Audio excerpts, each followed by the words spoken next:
Hello students, मेरा नाम है Rajesh Chamola, teacher science ICT virtual classes Dehradun.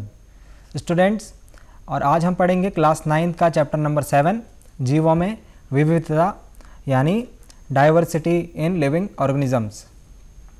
Students, पिछले लेक्चर में हमने एक नया चैप्टर स्टार्ट करा था आपकी बुक का, जो कि था अध्याय 7 जीवों में विविधता।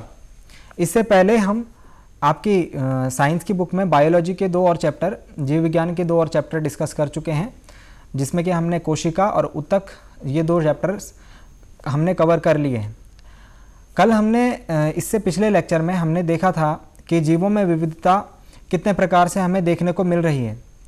जो आज जुड़े हैं, एक बार मैं थोड़ा सा एक्सप्लेन कर देता हूँ। जो हमने पिछले लेक्चर में देखा था कि हम ये समझ चुके हैं कि यदि हम भिन्न भिन्न जगहों पर जाएं, फॉर एग्ज़ाम्पल सपोज़ हम धरती पर जाएं या फिर समुद्र में जाएं या फिर किसी पहाड़ में जाएं या फिर किसी जंगल में जाएं, तो इन सभी जगहों पर हमें जो जीव मिलेंगे, जो जीव वहाँ पर रहते होंगे, वो सभी अलग अलग प्रकार के होंगे। तो इससे हमें एक चीज़ समझ में आती है कि जो जीवों में विविधता है वो बहुत बड़े स्तर पर है। हम देख सकते थे कि आकार की यदि बात करें तो एक छोटा सा बैक्टीरिया जिसको कि हम अपनी आंखों से नहीं देख सकते हैं, वहीं दूसरी तरफ एक व्हेल मछली जिसका आकार 30 मीटर बड़ा होता है। आकार के मामले में हमें विविधता देखने को मिलती है।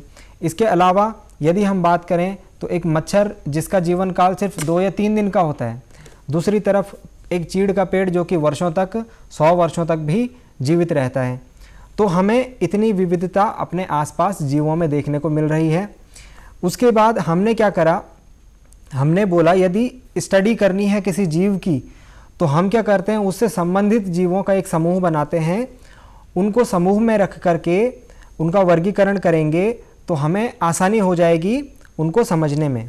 कैसे? यदि मैं समूह बना लूँगा बहुत सारे जीवों का, तो उनमें से यदि किसी एक जीव का अध्ययन कर लूँगा तो मुझे पता लग जाएगा बाकी जीवों के बारे में भी, है ना।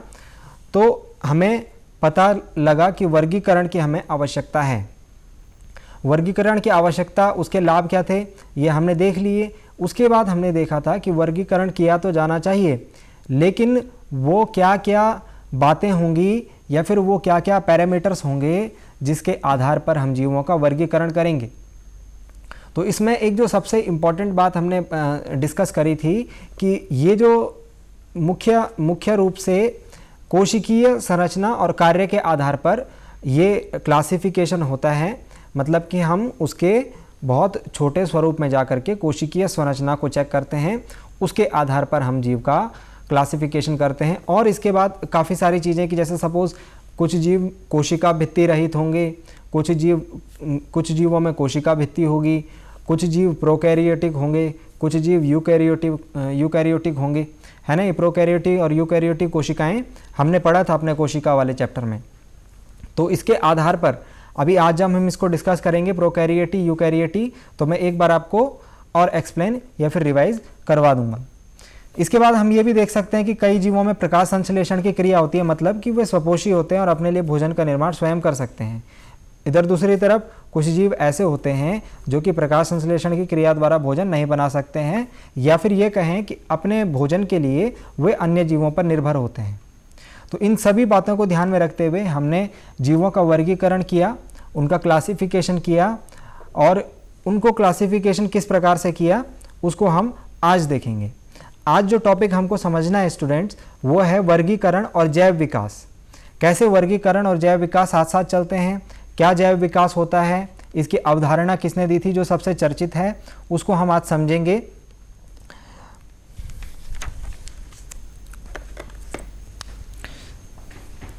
तो आज का जो हमारा टॉपिक है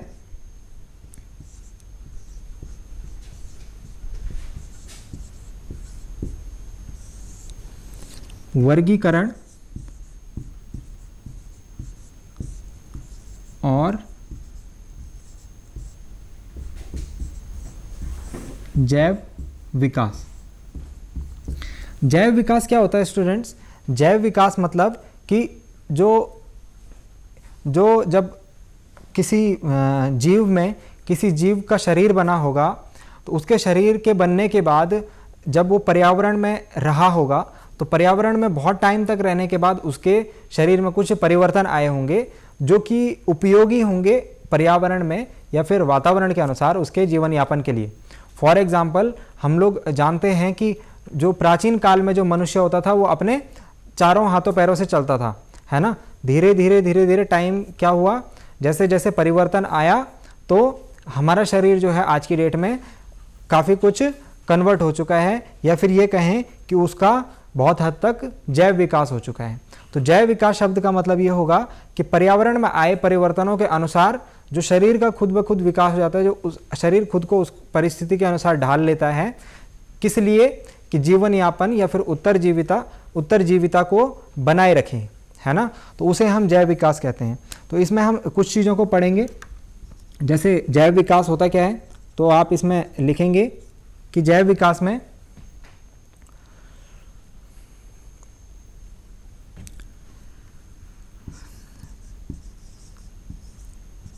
सभी जीवों को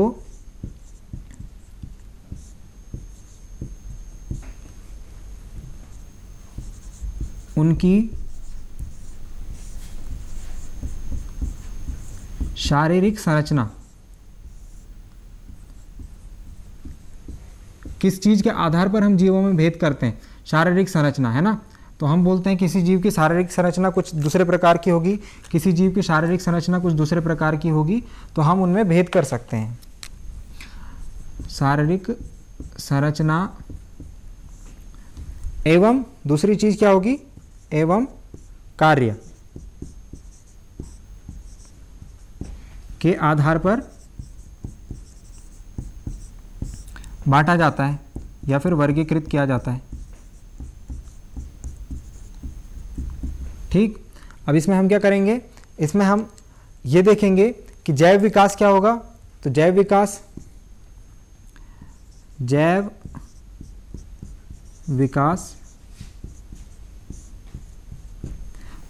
में हम लिखेंगे पर्यावरण में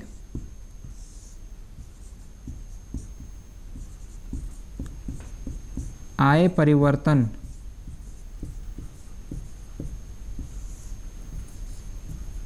के कारण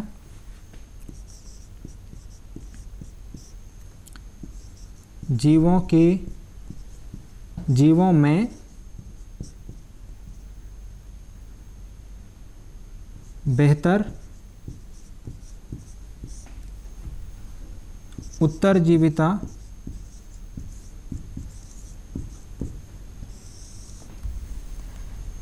बनाए रखने के लिए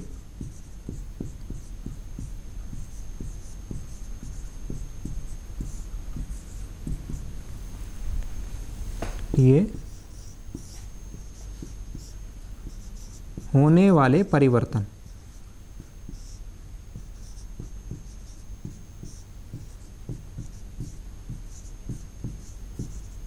ठीक है, वे परिवर्तन जो कि पर्यावरण में आए परिवर्तनों के कारण किसी जीव के बेहतर उत्तरजीविता को बनाए रखने के लिए जो परिवर्तन होंगे।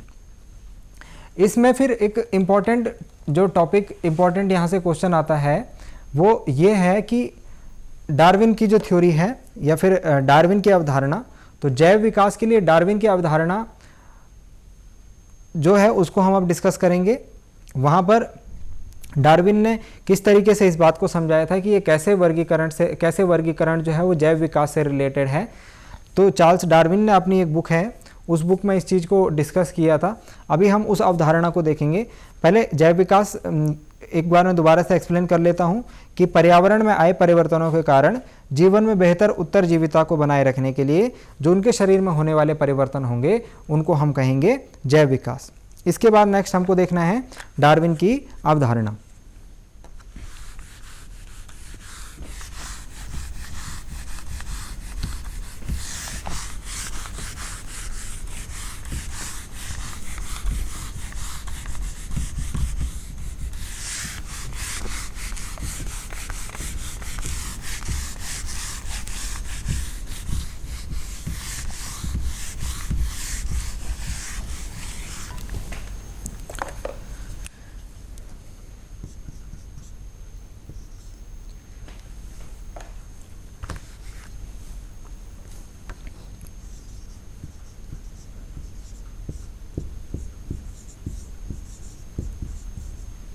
जैव विकास की अवधारणा। तो पहले थोड़ा इसकी हिस्ट्री के ऊपर डिस्कस करेंगे। कितने सन में आई थी, कौन से सन आई थी? सन 1859 में, सन 1859 में किस साइंटिस्ट ने, किस वैज्ञानिक ने दी थी? तो वैज्ञानिक का नाम है चार्ल्स डार्विन, चार्ल्स डार्विन। और इनकी जो बुक थी उस बुक का नाम है द ओरिजिन ऑफ स्पीशीज। अपनी इस पुस्तक में इन्होंने डिस्कस किया था, जो अभी हमने बात समझी थी उसी को जैव विकास की अवधारणा है कि बेहतर जीवन यापन के लिए, जब किसी जीव को बेहतर जीवन यापन करना होता है तो उसके शरीर में या फिर उसकी बॉडी में पर्यावरण के अकॉर्डिंगली परिवर्तन आएंगे। जैसे हम लोग बात करते हैं कि मनुष्य के प्राचीन काल से लेकर और आज तक उसके शरीर में जितने परिवर्तन आए, तो प्राचीन काल में जो होता था वो जंगलों में रहता था, है ना, चारों पैरों पर चारों मतलब हाथों से और पैरों से दोनों से चलता था, जंगल का खाना खाता था। धीरे धीरे क्या हुआ, टाइम चेंज हुआ तो मनुष्य ने क्या करा, खेती करना सीखा, खेती करके खुद के लिए भोजन बनाना सीखा, आग का आविष्कार किया, भोजन को पकाकर खाना शुरू किया, है ना। उसके बाद उन्होंने समुदाय बनाना सीखा, लोगों से मिलना जुलना सीखा, व्यापार करना सीखा। ये सारी चीज़ें सीखने के बाद आज की डेट में जो मनुष्य है वो एक एडवांस्ड फॉर्म है प्राचीन काल के जो मनुष्य है। तो ये जो परिवर्तन मनुष्य में आए हैं ये एक साथ तो नहीं आए, टाइम टू टाइम आए, थोड़ा थोड़ा टाइम करके। और क्यों आए? ताकि उसे जीवन यापन करने में आसानी हो सके। तो यही जैव विकास है। इसको लिखेंगे अब कि जीवों में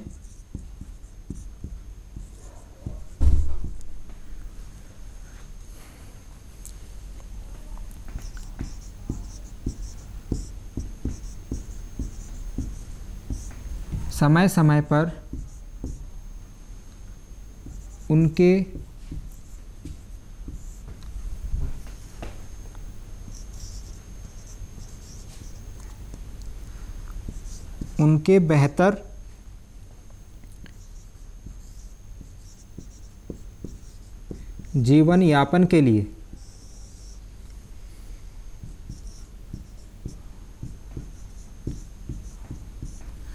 बेहतर जीवन यापन के लिए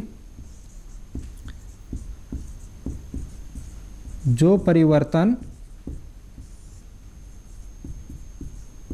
होते हैं, जो परिवर्तन होते हैं जिसके कारण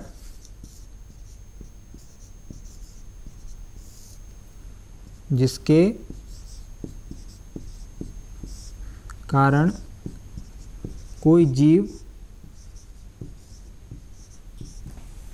नई परिस्थिति में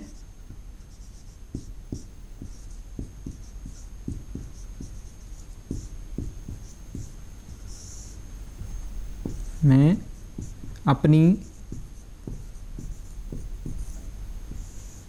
उत्तरजीविता को बनाए रखता है।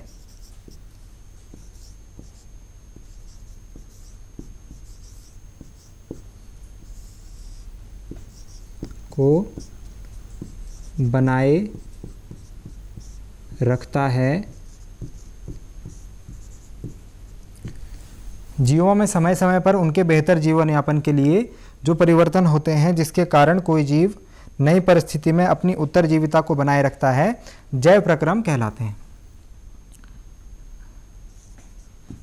जैव विकास कहलाता है।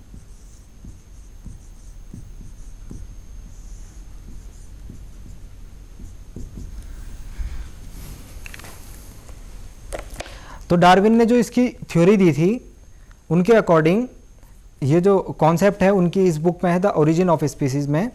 उन्होंने कहा कि जीवों में समय समय पर उनके बेहतर जीवन यापन के लिए तो जो परिवर्तन आएंगे उनका सीधे सीधे संबंध होगा बेहतर जीवन यापन के लिए, और समय समय पर टाइम टू टाइम प्रोसेस होगी, ऐसा नहीं कि एकदम से होने वाली प्रोसेस होगी। ये परिवर्तन क्यों होते हैं? क्योंकि इनके कारण कोई जीव नई परिस्थिति में अपनी उत्तरजीविता को बनाए रखता है। इनके एग्जाम्पल्स हम आगे डिस्कस करेंगे। तो यही जैव विकास, उन्होंने कहा यही जैव विकास है। जो जीव का विकास है वो, उसे हम क्या कह सकते हैं कि जीवों में समय समय पर उनके बेहतर जीवन यापन के लिए जो परिवर्तन होते हैं, जिस कारण से क्या होगा, कोई जीव नई परिस्थिति में अपनी उत्तरजीविता को बनाए रखता है, जैव विकास कहलाता है। तो ये एक इंपॉर्टेंट पॉइंट है, यहाँ से एग्जाम में क्वेश्चन आता है, तो आपको इसमें कुछ बातें ध्यान रखनी है। सबसे नंबर 1 ये है कि कौन से सन में, सन 1859 में, साइंटिस्ट का नाम है चार्ल्स डार्विन, और कौन सी उनकी पुस्तक कौन सी थी, द ओरिजिन ऑफ स्पीशीज, और क्या अवधारणा है वो ये है जिसको हमने डिस्कस कर लिया है। इसके बाद हम आगे बढ़ते हैं, इसमें आगे देखते हैं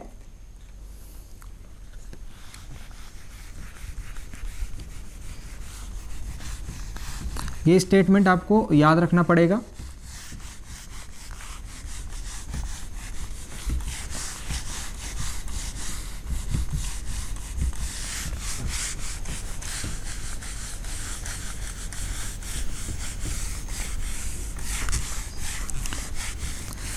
अब जैव विकास की इस अवधारणा के आधार पर जो जीव हैं उनको टाइम के अकॉर्डिंगली, मतलब जो उनके शरीर में एडवांसमेंट हुई, जो परिवर्तन हुए, उसके आधार पर 2 टाइप में क्लासिफाई कर दिया।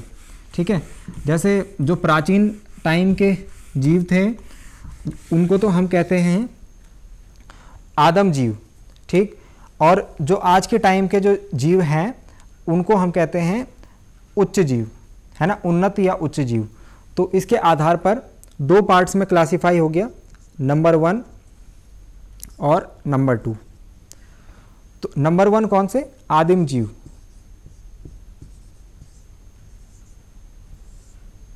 आदिम जीव, और नंबर 2 कौन से,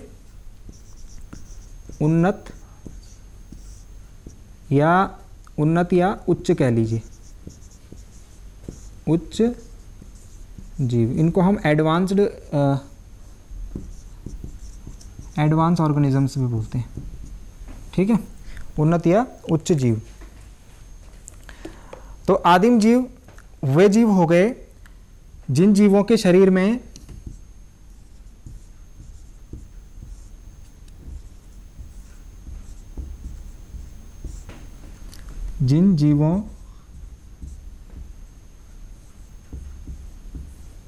के शरीर में प्राचीन काल से लेकर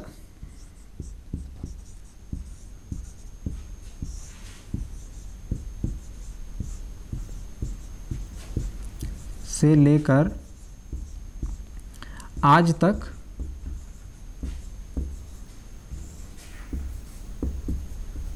कोई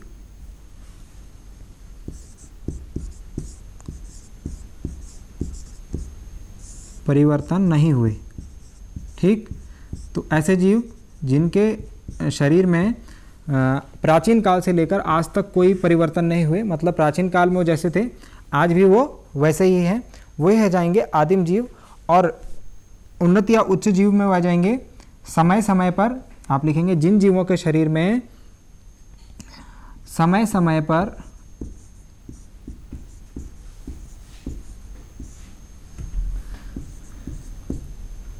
जैव विकास कह लीजिए, या फिर आप कह लीजिए जिन जीवों का जैव विकास हुआ है ना,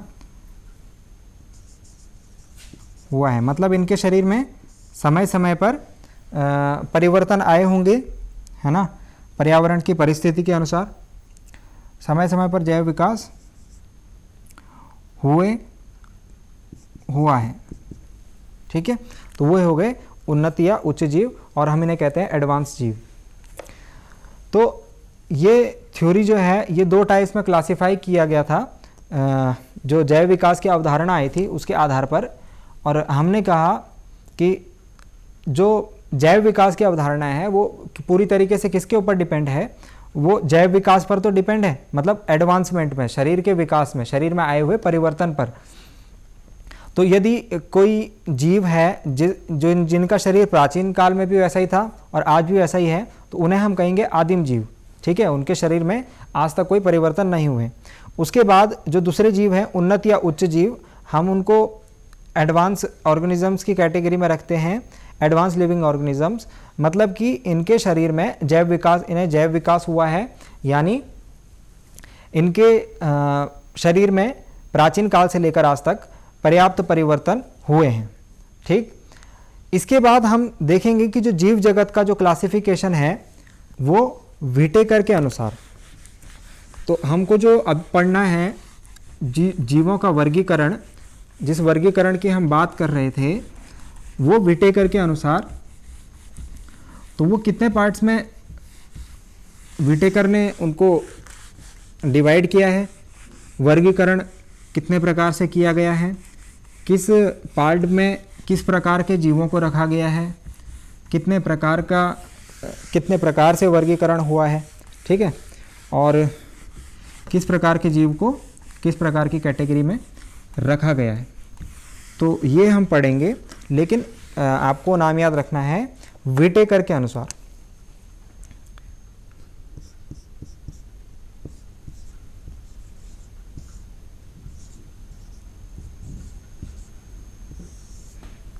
व्हिटेकर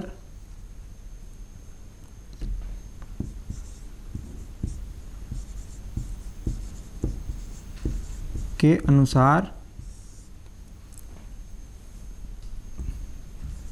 प्राणी जगत को निम्नलिखित 5 भागों में बांटा गया है।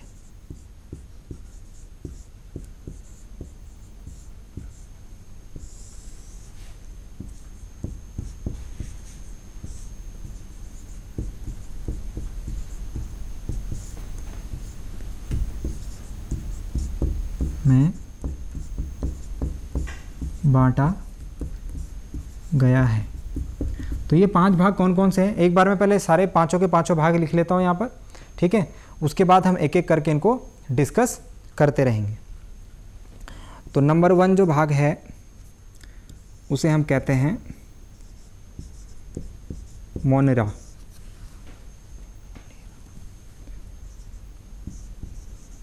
इंग्लिश में इसे लिखते हैं मोनेरा। सेकंड है प्रोटेस्टा।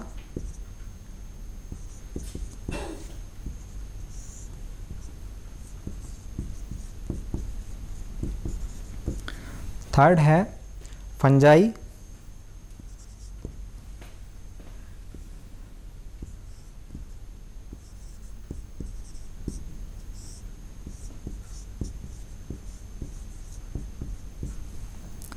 फोर्थ है प्लांटी।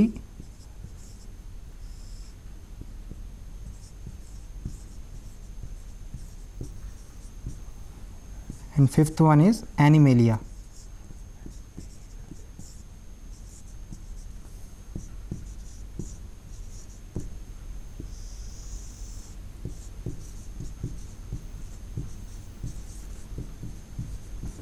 एनिमेलिया। तो 5 प्रकार से व्हिटेकर के अनुसार प्राणी जगत को इन 5 भागों में बांटा गया। तो नंबर 1 है Monera, number 2 Protista, number 3 fungi, number 4 Plantae, number 5 animalia. इनका जो क्लासिफिकेशन है उसके लिए आधार क्या रखा गया, मैंने आपको बताया था कोशिकीय संरचना के आधार पर इनको डिवाइड हमने किया है। और कोशिकीय संरचना हमें पता है, इसको एक रफ डायग्राम से मैं आपको समझाने की कोशिश करता हूँ, हालांकि इसको हम डिस्कस 1 बाय 1 कल ही कर पाएंगे। कोशिका 2 प्रकार की, जीव जो है वो 2 प्रकार के हमने देखे, प्रोकैरियोटी और यूकैरियोटी, ठीक है। तो क्लासिफिकेशन जैसे हमने उत्तक वाला चैप्टर भी क्लासिफिकेशन के थ्रू समझा था ना, तो यदि इसमें भी आप क्लासिफिकेशन बनाएंगे तो ज़्यादा इजीली समझ में आएंगी चीज़ें। तो जीव 2 प्रकार से हमने क्लासिफाई कर दिए, एक हो गए प्रोकैरियोटी और एक हो गए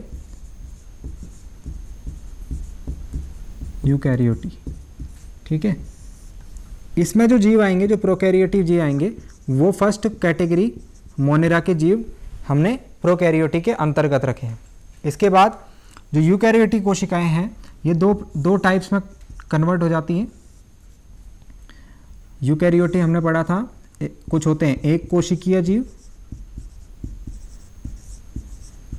और कुछ होते हैं बहुकोशिकीय जीव, है ना।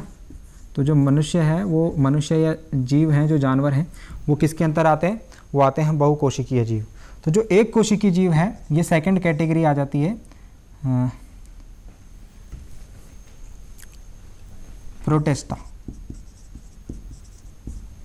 इसके बाद बहुकोशिकीय जीवों का फर्दर क्लासिफिकेशन, जिन जीवों में कोशिका भित्ति उपस्थित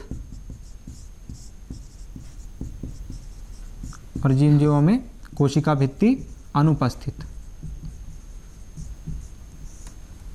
तो जिन जीवों में कोशिका भित्ति उपस्थित उनको हम बोलेंगे, जिन जीवों में कोशिका भित्ति अनुपस्थित, जैसे कि हम जानते हैं जो एनिमल्स हैं या फिर जो एनिमेलिया है वो वाली कैटेगरी आ जाएगी। जिन जीवों में कोशिका भित्ति उपस्थित, उसमें भी दो प्रकार के, एक तो प्रकाश संश्लेषण की प्रक्रिया करने वाले फोटोसिंथेसिस की प्रोसेस, और दूसरे वो जिनमें फोटोसिंथेसिस यानी प्रकाश संश्लेषण की प्रक्रिया नहीं होती है। तो एनिमेलिया, प्रोटेस्टा। इसके बाद दो रह गए फंजाई और प्लांटी। तो जिनमें फोटोसिंथेसिस हो पाएगी वो प्लांटी उनके अंतर्गत आएंगे, जिनमें नो फोटोसिंथेसिस वो फंजाई के अंतर्गत आएंगे। तो ये एक ग्राफ है, यहाँ से आप इसको ओरली समझ सकते हैं कि मोनेरा में जो प्रोकैरियोटिक जीव हैं वो मोनेरा के अंतर्गत आएंगे, एक कोशिकीय जीव प्रोटेस्टा हो गए। जो बहुकोशिकीय जीव जिनमें कोशिका भित्ति अनुपस्थित होती है वो एनिमेलिया, और इसके बाद वे जीव जो फोटोसिंथेसिस की प्रक्रिया से अपना भोजन बनाते हैं वे, और उनमें कोशिका भित्ति उपस्थित होती है, वे प्लांटी, और जिनमें ये प्रक्रिया नहीं हो पाती है प्रकाश संश्लेषण की प्रक्रिया, वो हो गए फंजाई। तो इसके बाद हम कल से जो इसके नेक्स्ट लेक्चर में हम देखेंगे, हम मोनेरा को समझेंगे कि मोनेरा में जो जीव हैं उनका निर्धारण या फिर उनके गुण किस प्रकार के होते हैं, और इसके आगे सभी प्रकार के जो जीवों का वर्गीकरण किया गया है। जब हम इन सभी पांचों प्रकार के जो वर्गीकरण है, जो क्लासिफिकेशन है, उनको 1 बाय 1 समझ लेंगे तो हमारा ये चैप्टर कंप्लीट हो जाएगा। इसके साथ ही हम इस चैप्टर में आने वाले कुछ इंपॉर्टेंट क्वेश्चंस को समझेंगे। उम्मीद करता हूँ कि आपको आज का लेक्चर समझ में आया होगा। आप इस लेक्चर को रिवाइज़ कीजिएगा, और रिवाइज़ करने के लिए आप DD उत्तराखंड के जो यूट्यूब चैनल है वहाँ पर आप विज़िट कर सकते हैं। वहाँ पर आपको ये लेक्चर्स और पिछले जितने भी लेक्चर्स हैं वो मिल जाएंगे। तो इस चैप्टर को रिवाइज़ कीजिएगा। हम मिलते हैं नेक्स्ट टाइम एक दूसरे लेक्चर के साथ। तब तक के लिए थैंक यू वेरी मच।